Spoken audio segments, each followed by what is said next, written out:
పిఠాపురం వర్మ గారు జనసేనకి కంట్లో నలుసులాగా మారారా? అలాగే చెవిలో జోరీలాగా మారారా? కాలి కింద గుచ్చుకునే చిన్న ములురాయిలాగా మారారా?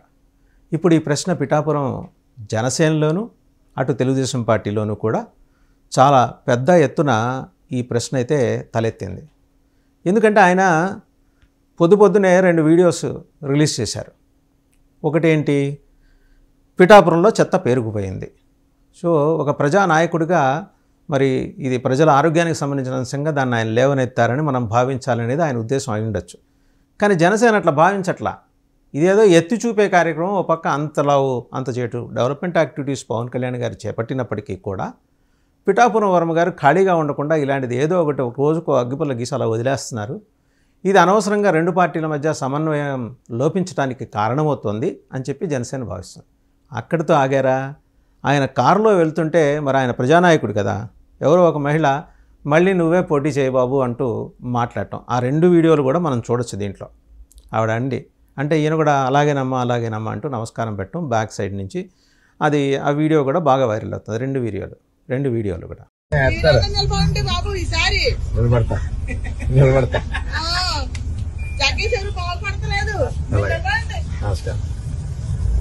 ఇది ఏంటి, ఎందుకని ఇలాగా రెచ్చగొట్టే విధంగా వర్మగారు వ్యవహరిస్తున్నారు అని జనసేనకి సందేహం కలిగింది. ఒకవేళ నిజంగా దీని వెనకాల ఏమైనా తెలుగుదేశం పార్టీ హెడ్ క్వార్టర్స్ ఉందా అనే అనుమానాలు కూడా కొందరు విశ్లేషకులు లేవనెత్తుతున్నారు. ఎందుకంటే అంతిమంగా పిఠాపురంలో మరి వర్మగారు స్వతంత్ర అభ్యర్థిగా నిలబడి బ్రహ్మాండమైన మెజార్టీతో గెలిచి తానేంటో నిరూపించుకున్న వ్యక్తి. ఇవాళ ఆయన ఖాళీగా కూర్చోబెడితే ఆయన ఎందుకుంటారు? రాజకీయంగా ఆయనకు బోల్డ్ అన్న ఆస్పిరేషన్స్ ఉంటాయి. ఆయనకి ఎమ్మెల్సీ ఇస్తాన్నారు, ఇవ్వలేదు. సరే, ఇప్పుడు ఏదో కార్పొరేషన్లు ఏదైనా ఇచ్చినా కొన్నాళ్ళు తాత్కాలికంగా ఆయన అలాగా గమ్మునుంటే ఉండే అవకాశం ఉంది. అది చేయలా.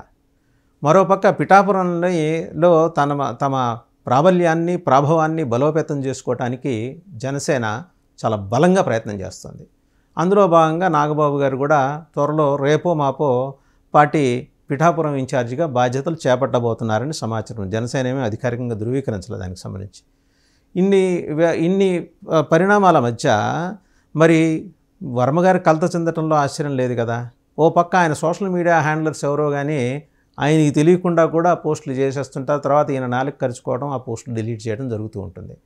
సో పొద్దున్న లేస్తే ఇవాళ తెలుగుదేశం పార్టీ హెడ్ క్వార్టర్స్కి, రాష్ట్ర పార్టీ కార్యాలయానికి రాష్ట్ర అధ్యక్షుడు పల్లా శ్రీనివాసరావు గారికి పొద్దున్న లేస్తే ఉన్న ఉద్యోగం ఏంటంటే, ఈరోజు వర్మగారు ఏమన్నా ట్వీట్ చేశారా ఎక్స్ ప్లాట్ఫామ్ మీద, ఈరోజు సోషల్ మీడియాలో ఏమైనా పోస్టులు పెట్టారా, ఏమైనా పోస్టర్లు రిలీజ్ చేసి నా ప్రజలే నా బలం అంటే ఏమైనా పోస్టులు రిలీజ్ చేశారా?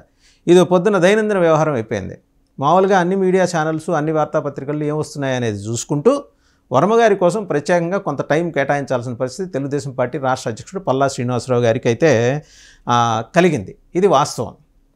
ఈరోజు ఇటువంటి పరిస్థితుల నేపథ్యంలో మరి జనసేనకి సహజంగానే కొన్ని సందేహాలు ఉంటాయి. ఏంటి, ఏమన్నా తెలుగుదేశం హెడ్ క్వార్టర్స్ ఏమన్నా ఇబ్బంది పెట్టే వ్యవహారం నడిపిస్తోందా డిప్యూటీ చీఫ్ మినిస్టర్ గారిని? ఎందుకంటే జనసేన తనంతట తానుగా ఎదుగుతున్న పార్టీ. ఎవరి మీద బ్యాంక్ అవ్వకుండా ఒక 10 ఏళ్ళు చంద్రబాబు గారికే రాష్ట్రాన్ని వదిలేసి ఆయన ఆధ్వర్యంలోనే రాష్ట్రంలో అభివృద్ధి కార్యక్రమాలు నడిపించేసి తర్వాత 10 ఏళ్ల తర్వాత 15 ఏళ్ల తర్వాత పూర్తి స్థాయిలో ఫుల్ ఫ్లెడ్జ్డ్గా జనసేన రాష్ట్రంలో రాజ్యాధికారాన్ని చేపట్టడం కోసం అని చెప్పి బృహత్తర ప్రణాళికలు రచించుకుంటూ ముందుకెళ్తుంది. సరే, అందులో భాగంగా 10 ఏళ్ల తర్వాతైనా కూడా జనసేన పొటెన్షియల్ థ్రెట్టే కదా తెలుగుదేశానికి. అప్పటికి తెలుగుదేశంకి 50 ఏళ్ళు పూర్తి అయిపోతుంది. ఇప్పటికే 44 సంవత్సరాలకు అడుగుపెట్టింది.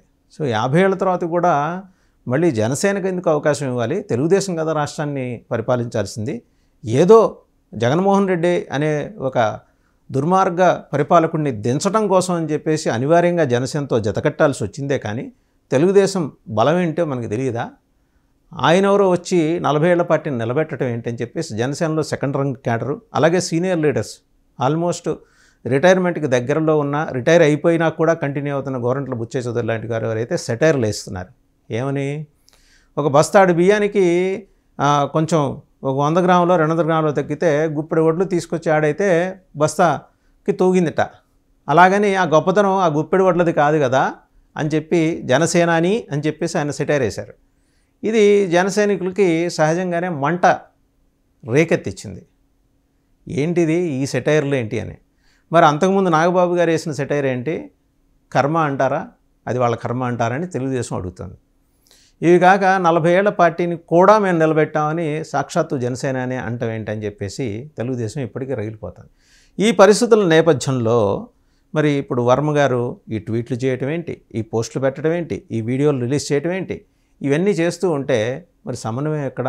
ఓ పక్క పవన్ కళ్యాణ్ గారు ఏమన్నా ముఖ్యమంత్రి గారితో మాట్లాడారా ఈ విషయం మీదంటే, వాళ్ళు బహిరంగ వేదికల మీద కలుసుకున్నప్పుడు పరస్పరం చిరునవ్వులు దించుకుంటూ, కౌగులించుకుంటూ, సంభాషించుకుంటూ క్యాడర్స్ని, 2 పార్టీల క్యాడర్స్ని, లీడర్స్ని బెత్తరబోయేలా చేస్తున్నారు.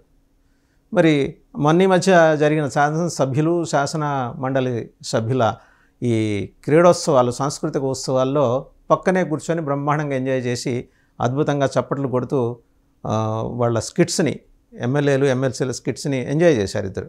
అక్కడ ఈ ప్రస్తావన రాలే. అంటే అసలు ఇద్దరు కూర్చుంటే ఏమీ జరగనట్టు, ఏమీ ఎరగనట్టే కూర్చుంటున్నారు. అంటే ఇదంతా మరి అటు వర్మ గారికి కాలుతూ ఉంటుంది, ఇటు జన సైనికులకి కాలుతూ ఉంటుంది. ఆయనకు అర్జెంటుగా ఏదన్నా ఒక ఉద్యోగం ఇచ్చేస్తే వర్మ గారికి ఈ గొడవే ఉండదు కదా అని చెప్పేసి మరి పిఠాపురంలో ఉన్న తెలుగుదేశం పార్టీ క్యాడర్స్కి, అలాగే వర్మ గారికి విపరీతంగా ఫాలో చేస్తున్న వర్మ గారి అభిమానులకి కొంత ఊరట లభిస్తుంది వర్మ గారితో పాటుగా. ఇది చేయట్లా తెలుగుదేశం పార్టీ ఉద్దేశపూర్వకంగా చేస్తుందా, లేకపోతే దాని వెనకాల ఏమైనా ఎత్తుగడ ఉందా?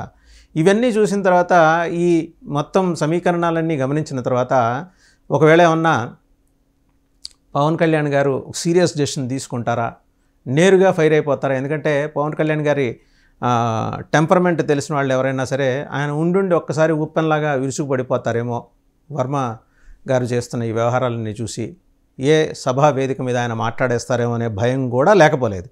మరి ఇంత జరిగిన తర్వాత రేపొద్దున తెలుగుదేశం పార్టీ ఎలా బిహేవ్ చేస్తుంది, అంటే ఎలా వ్యవహరిస్తుంది, ఈ బిహేవ్ కాదు, ఎలా వ్యవహరిస్తుంది అనే అంశాలు కూడా తెర మీదకి వచ్చినాయి. తెలుగుదేశం పార్టీ ఆచితూచి వ్యవహరిస్తుంది, ఇందులో ఎవరికి అలాంటి సందేహాలు లేవు. కొలిపూడి శ్రీనివాసరావు కావచ్చు, పిఠాపురం వర్మ కావచ్చు, వాళ్ళని ఎలా హ్యాండిల్ చేయాలో వాళ్ళకి తెలుసు.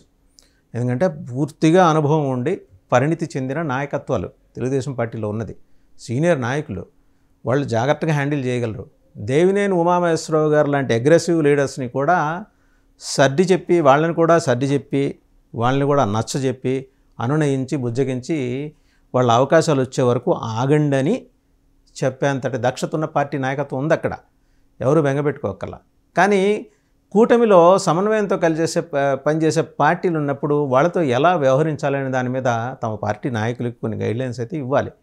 వాళ్ళు చెబుతున్నారు, పార్టీ అగ్రనాయకులు వాళ్ళ మధ్య ఎలాంటి విభేదాలు లేవు, వాళ్ళు అండర్స్టాండింగ్ తోటి పోయినప్పుడు మధ్యలో ఈ వర్మగారు మాట్లాడటం ఏంటి, లేకపోతే జనసేన నుంచి కొందరు మాట్లాడు, ఇంకెవరో మొన్న ఈ మధ్య ఒక వారం 10 రోజుల క్రితం జనసేన నాయకుడు ఒక ఆయన వచ్చేసాడు, నన్ను తిరువూరు ఎమ్మెల్యే, తనని తిరువూరు ఎమ్మెల్యే ఆయన పేరు కొలికిపూడి శ్రీనివాసరావు గారు తనను హత్య చేయించడానికి సుపారీ ఇచ్చారని చెప్పేసి ఆయన ఒకళ్ళు మాట్లాడారు. మరి అక్కడ జనసేన కంట్రోల్ చేసుకోవాలి. ఏమన్నా ఉంటే జనసేన అంతర్గతంగా వాళ్ళ పార్టీ క్రమశిక్షణా సంఘానికో లేకపోతే పార్టీ అగ్రనాయకత్వానికో చెప్పుకోవాలి ఆయన.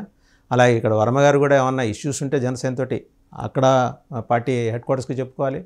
అలాగే యాక్సెస్ ఉన్న జనసేన లోకల్ నాయకత్వంతో మాట్లాడకుండా ఈ హడావిడి చేయటం ఏంటని.